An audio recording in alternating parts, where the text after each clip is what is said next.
sini yaitu saya akan membuat tugas UAS fikih munakahat, yaitu membuat video untuk pemaparan materi, yaitu materi yang ada 7. Ntar saya jelaskan ya dari situ. Dengarkan baik-baik. Yaitu tugas ini ya, yang ditujukan untuk memenuhi tugas UAS dari dosen pengampu ayah Muhammad Ali PDI. Langsung saja kita ke pemaparan materi-materi yang saya sudah siapkan untuk memenuhi tugas UAS tersebut.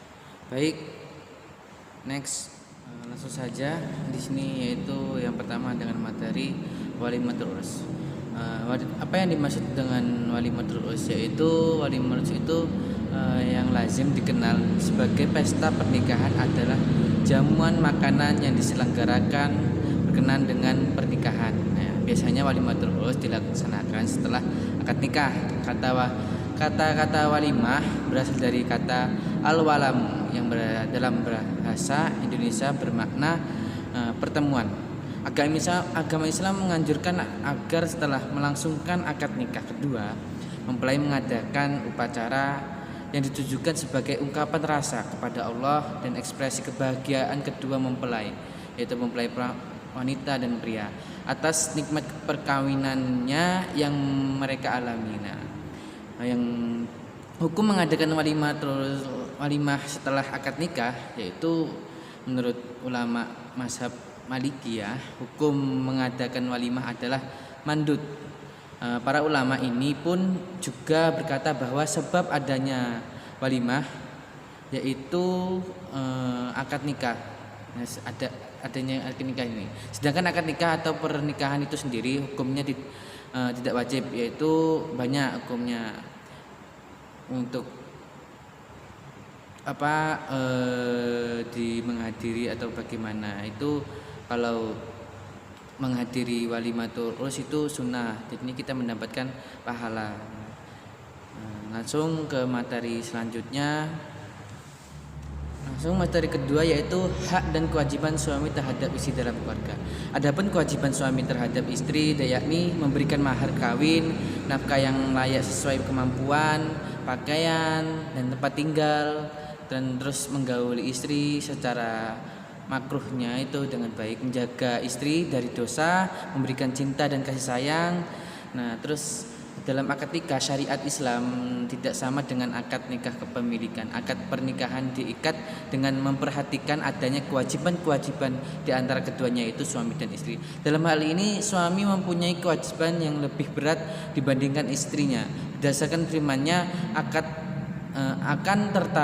akan tetapi para suami mempunyai satu tingkatan kelebihan daripada istrinya.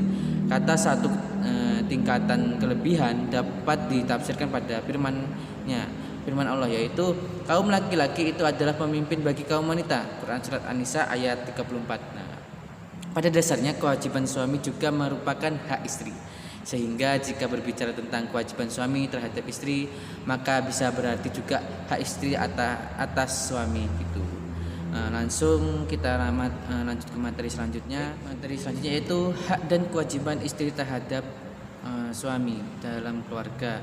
Yang tadi kan hak kewajiban suami, sekarang hak kewajiban istri. Selain suami, istri juga harus menjalankan kewajibannya terhadap suami, yakni menaati perintah suami, mengikuti tempat tinggal suami, melayani kebutuhan biologis suami kecuali ada halangan syar'i. Menjaga diri saat suami tak ada itu juga pun menjadi itu dan tidak keluar dari rumah kecuali dengan izin suami, itu pun kewajiban. Adapun kewajiban istri kepada suami, khairiyah adalah taat kepada suami, menjaga amanah sebagai istri, ibu dari anak-anak, rabatul abiyat atau manajer rumah tangga, menjaga kehormatan pada harta suami dan meminta izin pada suami ketika hendak bepergian dan puasa sunnah. Bagi seorang istri bisa menyenangkan suami bisa dilakukan dengan memasak makanan kesukaannya, sedangkan istri lainnya mengajak suami berliburan atau bagaimana, dan itu hak-hak kewajiban suami, yaitu hak kewajiban istri. Nah, cukup sekian itu materi ketiga, dan selanjutnya materi selanjutnya. Materi selanjutnya itu nafkah, kiswah, dan tempat tinggal bersama. Sebuah perkawinan menimbulkan hak-hak dan kewajiban antara suami dan istri. Di antaranya yaitu kewajiban suami terhadap istri dan kewajiban istri terhadap suami. Yang paling pokok adalah kewajiban memberi nafkah, baik berupa makanan, pakaian, yaitu kiswah ya, pakaian itu, maupun tempat tinggal bersama. Dengan adanya pernikahan maka suami wajib menafkahi istri, baik nafkah lahir batin maupun batin ya. Nah, kewajiban suami adalah membimbing seorang istri dan rumah tangganya akan tetap mengenai hal-hal urusan rumah tangga yang penting-penting diputuskan oleh suami dan istri bersama gitu. Suami wajib melindungi istrinya dan memberikan segala sesuatu keperluan hidup berumah tangga sesuai dengan kemampuannya. Suami juga wajib memberikan pendidikan agama pada istrinya dan memberi kesempatan belajar pengetahuan yang berguna dan bermanfaat bagi agama, nusa dan bangsa. Sesuai dengan penghasilan suami, menanggung nafkah, kiswah, dan tempat kediaman untuk bersama itu ditanggung oleh suami, karena nafkah merupakan suatu kewajiban yang diberikan oleh suami kepada istri untuk memenuhi kebutuhan sehari-hari setelah diucapkan ijab dan qabul. Nah, itu sesudah akad itu ya misalnya. Di dalam Kamus Besar Bahasa Indonesia, nafkah adalah pendapatan suami yang wajib diberikan kepada istri. Nah, itu dari materi keempat, dan lanjut ke materi selanjutnya, langsung saja ya. Materi kelima yaitu kedudukan harta dalam pernikahan, yaitu artinya bahwa harta bawaan masing-masing suami istri tidak secara otomatis merupakan harta kesatuan bulat karena perkawinan, tapi harta suami tetap menjadi hak suami dan dikuasai penuh oleh suami. Demikian pula bawaan istri tetap menjadi hak dan dikuasai penuh oleh suami istri, tapi tergantung dengan akadnya. Apabila itu sudah ada diskusi atau rembukan bareng-bareng tentang keluarga, tentang harta, itu positif ada dari keluarga kecil itu. Cukup itu dari materi yang kelima. Selanjutnya ke materi kita selanjutnya. Materi selanjutnya yaitu hukum menikahi wanita yang pernah berzina. Menurut para ulama itu berbeda pendapat tentang hukum menikahi orang yang berzina. Menurut mayoritas ulama diperbolehkan menikahi orang yang pernah berzina, baik laki-laki maupun perempuan, berdasarkan keumuman perintah untuk menikah dan menikahkan orang-orang yang masih sendiri. Begitu juga mereka berbeda pendapat tentang kebolehan menikahi perempuan yang hamil karena perzinaan.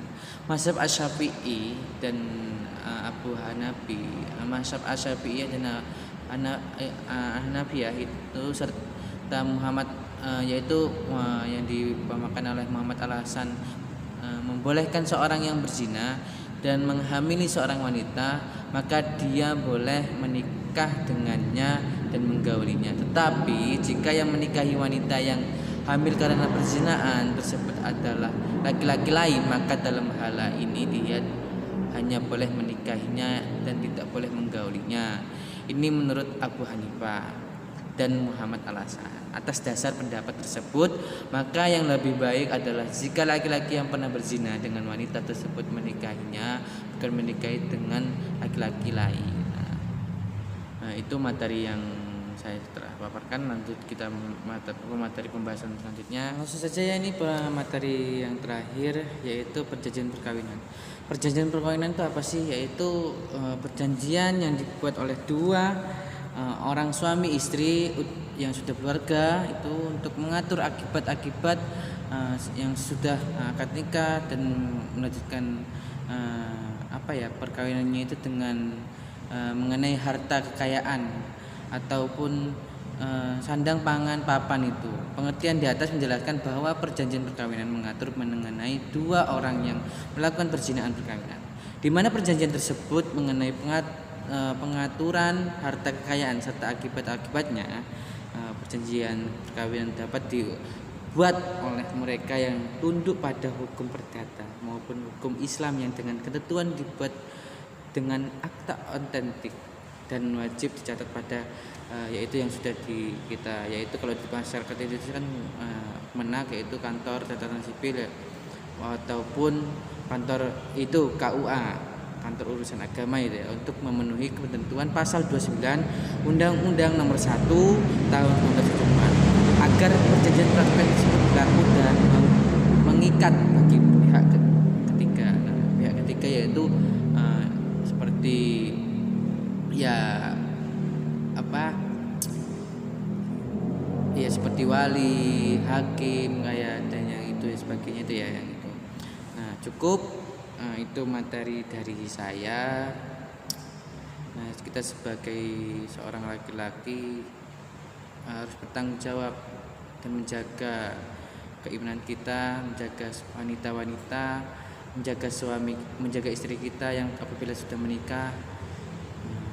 Itu tugas kita ya yang penting, dan memberikan jalan yang lurus, memberikan pendidikan pada anak-anak kita, memberikan pendidikan pada istri kita, saling kontribusi lah, saling melengkapi. Nah, itu cukup sekian. Apabila dari saya ada kesalahan dari baik tutur kata, perbuatan dari video yang sudah saya paparkan, terima kasih pada dosen pengampu Ayah Ali, yaitu tugas dari UAS Fikih Munakahat.